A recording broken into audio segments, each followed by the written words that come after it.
Hello everyone, and welcome to another video. Today we are going to be talking about the American Revolution and the end of the American Revolution. This is kind of a long section, so let's go ahead and get right into it. The war begins. To make their independence a reality, the Patriots had to win a hard and bloody war against the world's most powerful empire. Britain's population was nearly 4 times larger than the 2.5 million people in the colonies. At least a fifth of the colonists were loyalists, another fifth were slaves who were likely to join the British to escape enslavement, and many others remained neutral for as long as possible. So there's a lot of factors here that are against the Patriots winning this war. At the beginning of the war, Britain seemed to have a great advantage. A leader in manufacturing, Britain produced more ships and weapons than the colonists did. The British also had an established government, while the Americans were starting from scratch. Meanwhile, the Continental Congress struggled to pay for the war.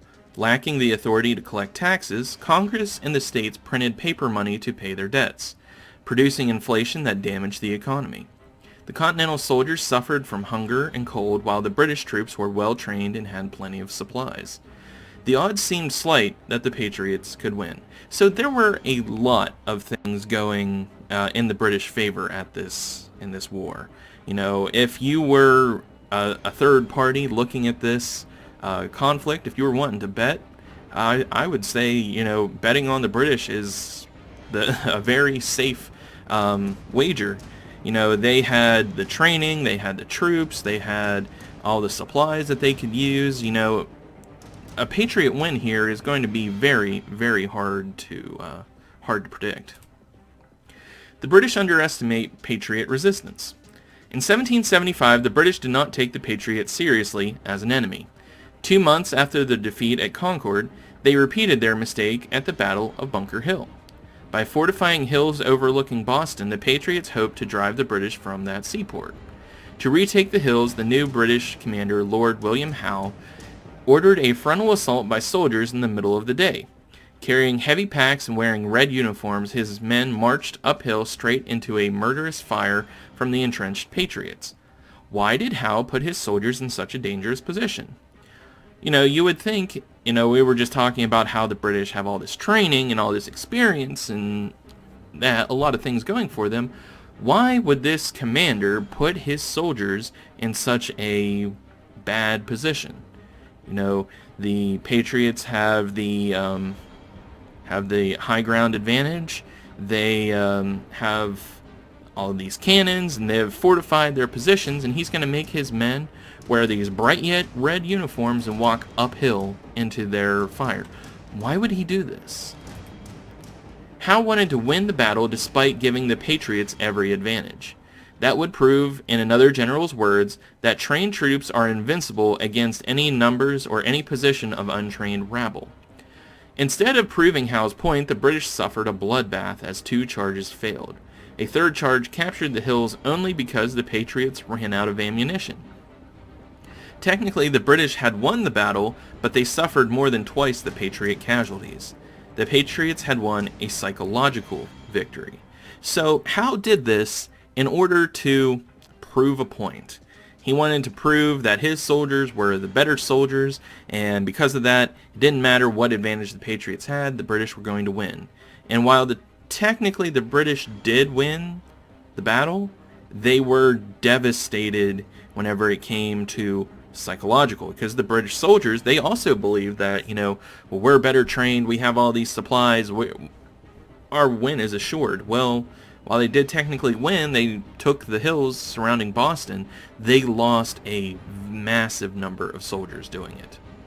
In January 1776, 6 months after the Battle of Bunker Hill, Colonel Henry Knox arrived with cannons to reinforce the Patriots outside Boston.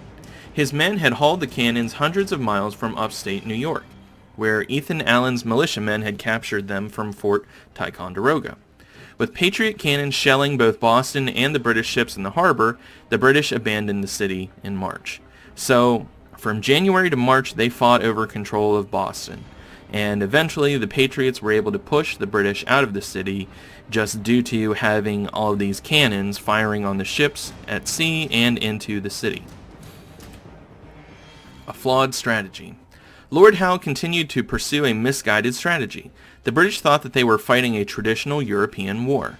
They believed that the Patriots would surrender if Howe could defeat the Continental Army and capture the major seaports, including Philadelphia, the Patriot capital. In fact, the British accomplished these goals but still lost the war. The British never fully understood that they were fighting a different type of war, a revolutionary war. The Patriots understood that it was a struggle to win the hearts and minds of the civilian population. Instead of surrendering after setbacks, the Patriots kept on fighting.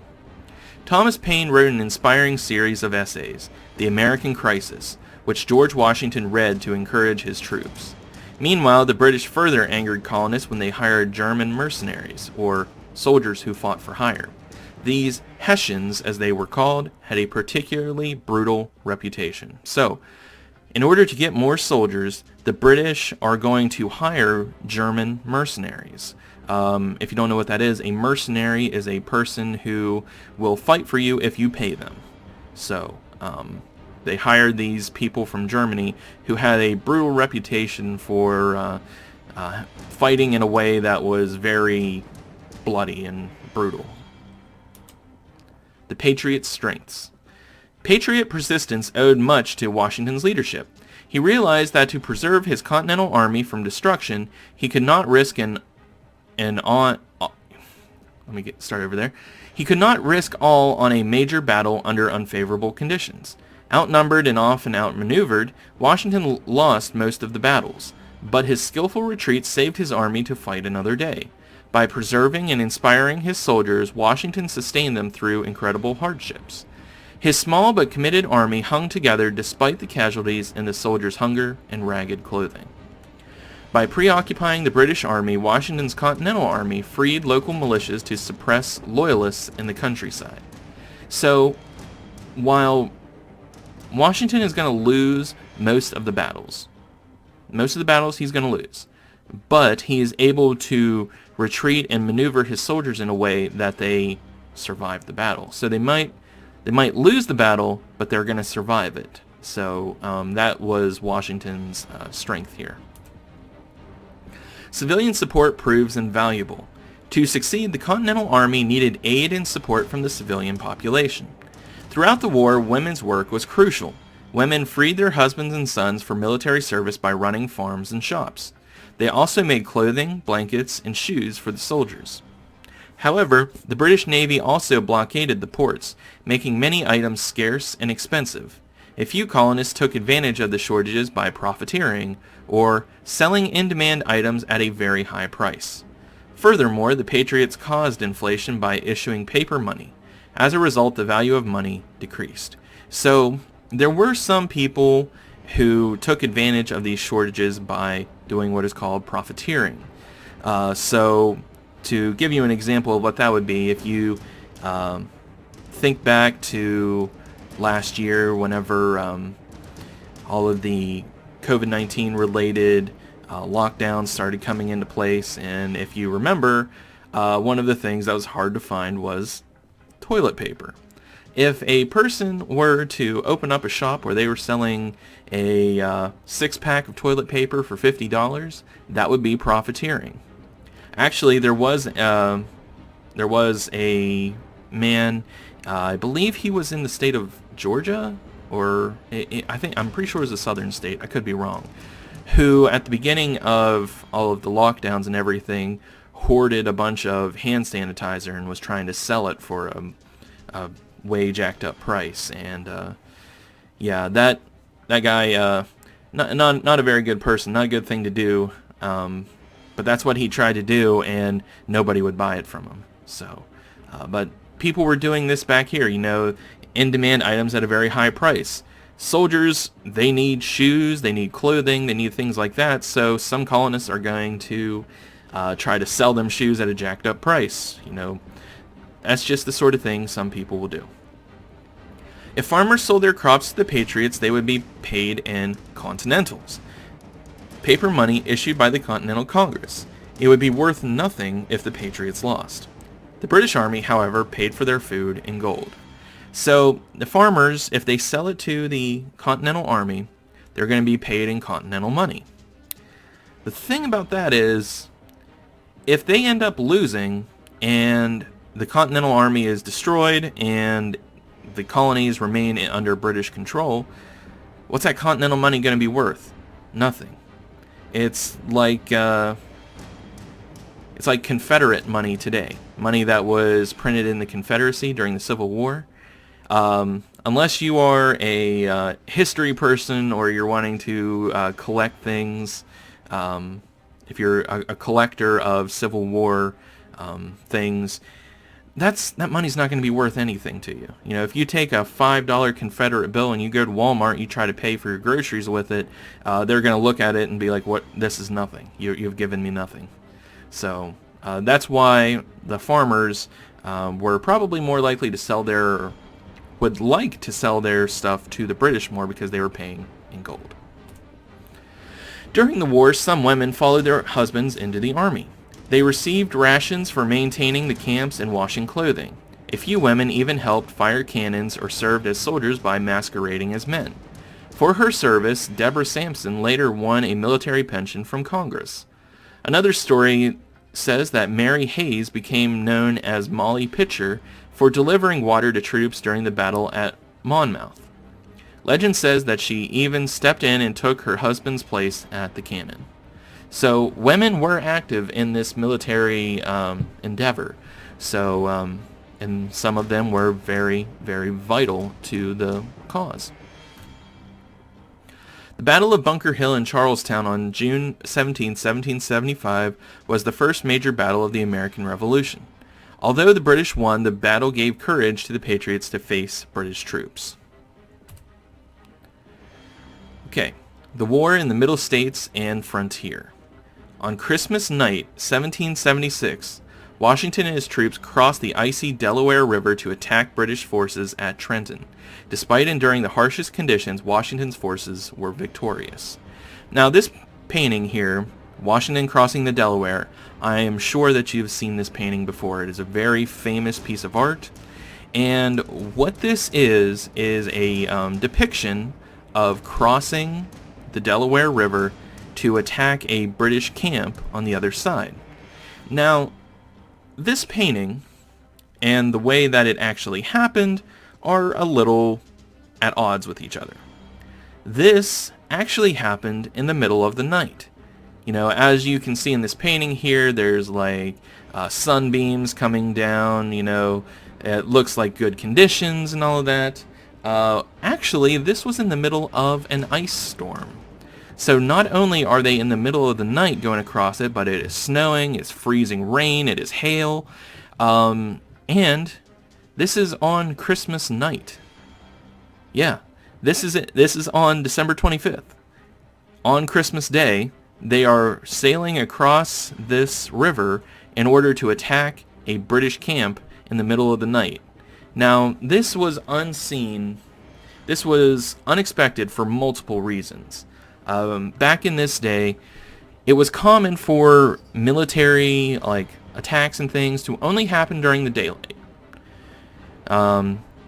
They didn't attack at night. That was just not done. Also, Christmas was a day that was often seen as a day where there were no hostilities. And if there was bad weather or the middle of the winter, you didn't attack then either. So there were multiple reasons why this attack wasn't foreseen. And it was absolutely a brutal bloodbath for the British. You know, it was in the middle of the night. No one saw them coming. And a lot of British soldiers were killed in their sleep or just waking up. So this was an absolutely brilliant move by Washington. And this is one of the major turning points in the war.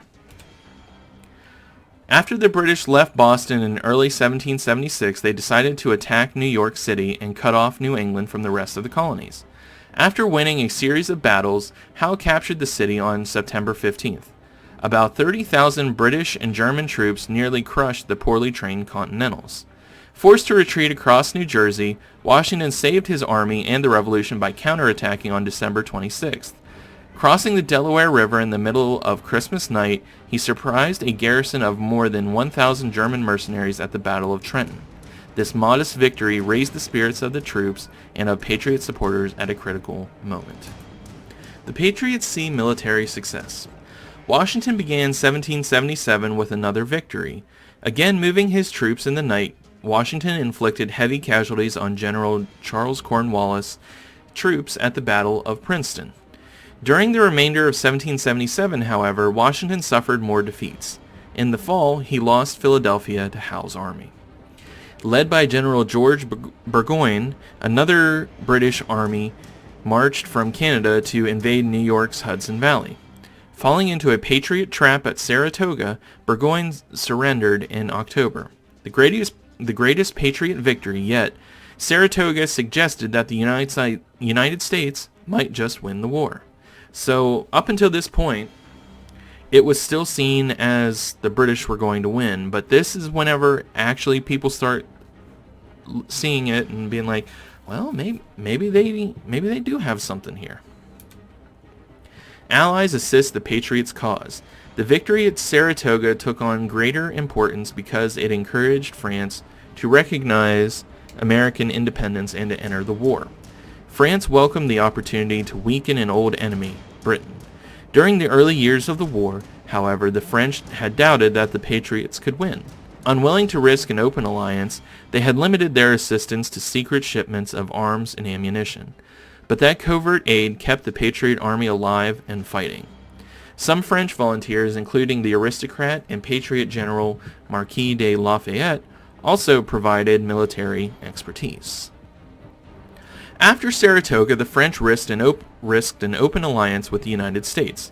Negotiated in February 1778, the alliance reflected the diplomatic genius of Benjamin Franklin, the leading American negotiator in Paris. A cunning gentleman, Franklin became popular in France by presenting himself in public as a simple American who loved the French. As the French army and navy began attacking the British, the war became more equal. Although the first joint operations failed miserably, the alliance would produce the biggest victory of the war in 1781. The British suffered another blow in 1779 when Spain entered the war as a French ally. The Spanish also wanted to weaken the British, but they feared that American independence would inspire their own colonists to rebel against Spanish rule. Spain was not an official American ally, but the Spanish governor of Louisiana, Bernardo de Galvez, provided money and supplies to the Patriots and prevented British ships from entering the Mississippi River at New Orleans. So while the Spanish did have a hand in helping us win the war, it was more France than Spain. The Continental Army faces struggles. Back in Pennsylvania, Washington's army spent the harsh and hungry winter of 1777 to 1778 at Valley Forge outside of Philadelphia. Now this winter was absolutely brutal. Temperatures reached very low points. There were blizzards. It was a terrible, terrible winter. The soldiers suffered from a lack of supplies and food. Washington reported to Congress that nearly a third of his 10,000 soldiers had no coats or shoes. And they are living in just these sheds. You know, they have very little shelter. Some of them had no coats, no shoes. It was a miserable place. Despite their hardships, the soldiers improved from careful drilling supervised by a German volunteer, Baron von Steuben, who had come to help the Patriots. In June 1778, the British evacuated Philadelphia, retreating across New Jersey to New York City. On the way, they fought off Washington's pursuit at Monmouth, New Jersey. The Continental soldiers demonstrated their improved discipline under fire. So, during their time at Valley Forge, this was a terrible, terrible place to be. Not only did they have no coats, no shoes, they were running out of food, and not only that, there was also an outbreak of smallpox in the camp. So really, Valley Forge could have been a death trap to these soldiers, and many did die there. However, Baron von Steuben, a German aristocrat, came to Valley Forge to help train the soldiers. He trained them on the use of a bayonet, which is a long knife on the end of a gun. He trained them on how to shoot more rapidly, and just on basic like tactics and strategy. The Washington soldiers at this point weren't soldiers. They were farmers. They were merchants. They were blacksmiths. Some of them were slaves. His soldiers had no training coming into this. They were just average, everyday people. Some of them were criminals. Some of them were alcoholics. Some of them were, not what you would picture whenever you think of soldiers.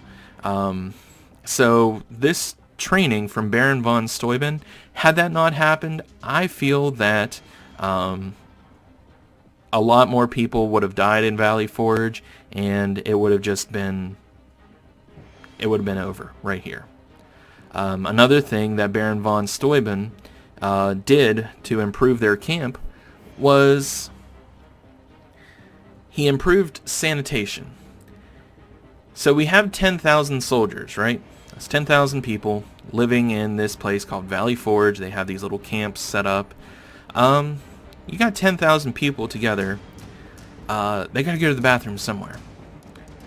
And these people, this was back before, today everybody understands what germs are. Well, that was kind of not really understood back this time by Washington soldiers. So, and they're living just in the wilderness. They had camps and sheds. It wasn't like houses. So, they gotta go to the bathroom somewhere. So they just dug a ditch. And that was the bathroom. I don't think I need to explain it any further than that. They dug a ditch through the middle of the camp, and that was where you went to the bathroom. And you just hoped that it was dug in a way that it would kind of go downstream, if you understand what I'm saying there. But they built it right in the middle of the camp, right next to where they kept their food. So that was one of the first things that Baron von Steuben, whenever he came to the camp, he made them change right away. And it was actually due to that that the smallpox outbreak happened in the camp. So that was one of the first things that he changed about the camp. He also introduced the idea of inoculating the soldiers against smallpox, which we understand today as being vaccinated. Well, they didn't really have vaccines back then, so if you don't know what smallpox is, imagine getting these big sores that come out on your skin and then they just ooze pus. What Baron von Steuben had them do was to take the pus from... I'm getting grossed out just thinking about this. They would take the pus from the infected soldiers, go to a healthy soldier, cut him, and smear the pus into the cut. Whew. Well, I'm glad we have a better system today. But, and that gave the healthy soldiers a resistance to smallpox. It was a desperate move. A lot of people did not want to do this, obviously, but they did it, and it actually helped his soldiers survive. Okay, we have a quote from George Washington about Valley Forge. Unless some great change suddenly takes place, this army must inevitably be reduced to one or other of these three things: starve, dissolve, or disperse in order to obtain subsistence in the best manner they can. George Washington, Valley Forge, December 23rd, 1777. So he realizes he's in a bad spot right here in Valley Forge, and it is only by the guidance of Baron von Steuben do they make it through. And that is where we're going to end this video. If you have any questions for me about anything that we have discussed in this video, you know how to get a hold of me. I hope everybody's having a great day, and I'll see you again real soon. Bye.